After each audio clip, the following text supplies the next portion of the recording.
దేవుళ్ళ పేర్లు అడ్డు పెట్టుకుని దొంగ పెళ్లి చేస్తున్నారని జనాలకి తెలిస్తే జై శ్రీరామ్ అన్న వాళ్ళందరూ ఏంటిది రఘురామని మిమ్మల్ని కదా ప్రశ్నిస్తారు.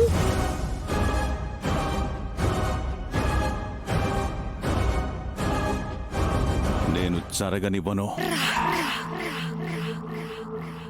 ఈ ఊరిలో ఏ అరాచకం జరుగుతున్నా అడ్డుకునే నేను సీతారాముల సాక్షిగా జరుగుతున్న ఈ దొంగ పెళ్లి చేసుకోవడాన్ని ఖండిస్తాను. ఆ పని చేయించాలు. ఆ కృష్ణప్రసాద్ మావులోడు కాదు. ఆ గగన్కి మా శోభాచంద్రక్క కూతుర్నిచ్చి పెళ్లి చేస్తే చచ్చి స్వర్గానున్న మా శోభాచంద్రక్క ఆస్తంతా వాడి కొడుక్కే వస్తుందని ఇంత కుట్ర చేస్తున్నాడన్నయ్య. మరి ఇలా చేస్తున్నారని భూమికి తెలీదా? అయ్యో తెలీదన్నయ్య గారు.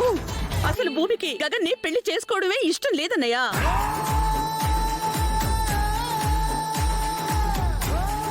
మరి ఈ పెళ్ళెలా చేస్తారు? అదే తెలివి ఉపయోగిస్తున్నారు. చూడండి అన్నయ్య గారు, ఏ మాత్రం మనం ఈ గుళ్ళో ఎవరి పాటుగా ఉన్నా దేవుళ్ళ పెళ్ళని చెప్పి మధ్యలో అక్షంతలు వేయండి ఈ పెళ్లిలో అందరూ గోల్ చేసేస్తారు. భూమికి ఇష్టం లేదు అన్నప్పుడు ఈ పెళ్లి జరగడానికి వీల్లేదమ్మా. నిజానికి వాళ్ళిద్దరూ ప్రేమించి పెళ్లి చేసుకుంటున్నామని మీ ఆశీర్వాదం కావాలని అడిగితే నేనే ఘనంగా పెళ్లి జరిపించి పంపించేవాణ్ణి.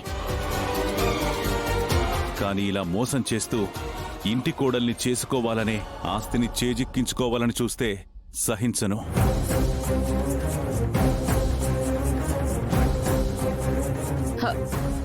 అందుకే అన్నయ్య మీకు చెప్పాను, కళ్ళ ముందే అన్యాయం జరిగితే ఏమీ చెయ్యలేకపోయారనే మాట మాత్రం మీకు రాకూడదు. రేపొద్దున మీ స్నేహితుడు శరత్చంద్ర గారు మిమ్మల్ని నిలదీయకూడదనే ముందుగానే మిమ్మల్ని హెచ్చరిస్తున్నాను.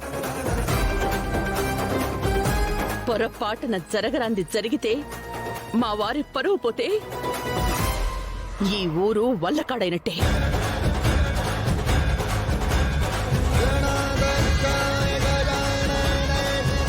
ఆగమ్మా,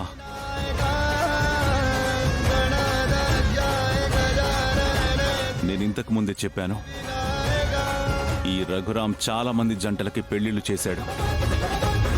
16 అణాల ఆడపిల్ల సిగ్గుపడుతూ తల ఉంచుకొని తాళి కట్టించుకున్న అలాంటి చాలా జంటలకి ఈ చేతులతో అక్షింతలు వేశాను.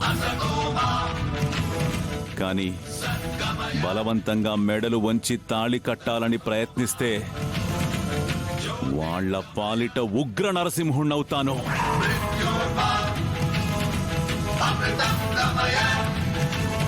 పదండి అన్నయ్య గారు.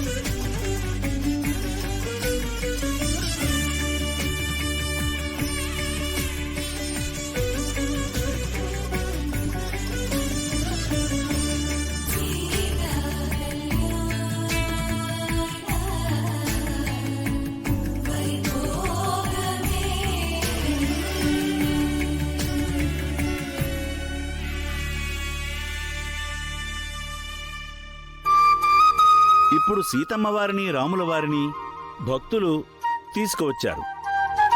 సాదరంగా ఆహ్వానిస్తూ భక్త పారవస్యంతో సంతోషిస్తూ ఆటలు ఆడుతూ పాటలు పాడుతూ ఈ రంగుల కేళీని వసంతోత్సవం అంటారు.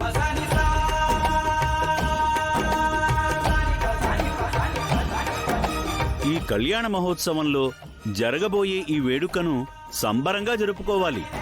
వరసైన వాళ్ళు, పెళ్ళైన వాళ్ళు, పెళ్లి కావలసిన వారు, ఒకళ్ళంటే ఒకరికి ఇష్టం ఉన్నవాళ్ళు వేదిక దగ్గరికండి. ఎందుకు? ఈ చేతిలో ఏంటి? ఏం లేదండి. చూడని తాయెత్తులా ఉంది. భూమిక. సరే వెళ్ళు. అలాగే.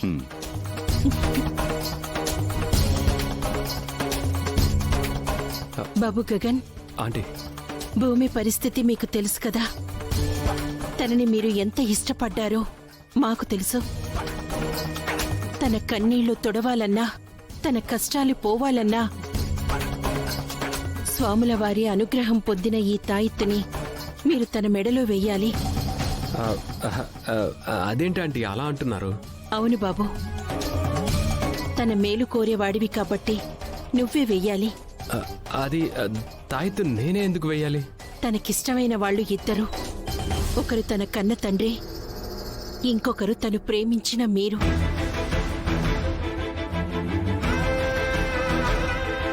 శరశ్చంద్ర గారు స్పృహలో లేరు. అందుకే మిమ్మల్ని వెయ్యమంటున్నాను బాబు.